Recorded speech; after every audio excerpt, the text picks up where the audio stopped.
When working on projects, you'll eventually run into errors, which will show up in the chat over here. So this is an error that I made happen on purpose, but this is how real errors will look as well. In your chat, you see it says error in game code, and then it shows what the error is. All you need to do to fix errors is just to hit fix it.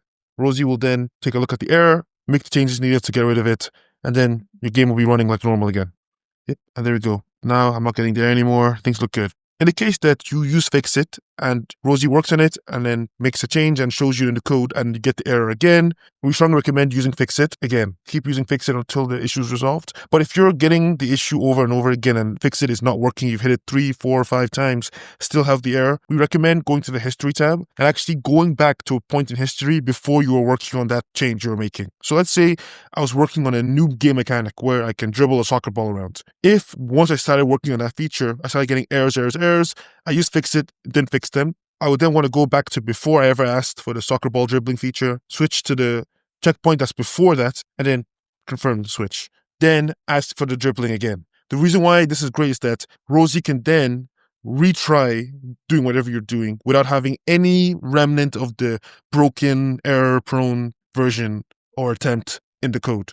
So I try and add soccer ball, soccer dribbling. It's lots of errors, lots of problems. Instead of me trying to just keep fix it, and it doesn't work, I instead want to just revert back to before I even asked for that and then ask again. So Rosie has a completely fresh attempt to do it properly. Those two approaches are by far the most valuable techniques to deal with errors and avoid them. You want to use fixit. Sometimes you need to do fixit 3 times even. But if after all that we're still having problems, then you want to go to history, go back to the checkpoint before you even asked for it, and then do that feature again. It's also one of the reasons why it's very valuable to rename history. Once I finished doing the rain, I said rain. When I finished adding overcast, I said overcast. And then you see now I said autosave. Well, that's not as helpful because now I don't know what I did on these steps. But now I know that if I want to go back to the point before I ever added rain, I can just simply go back here.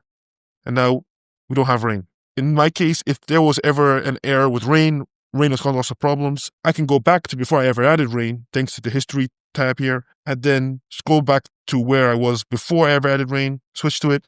Now I can add rain again.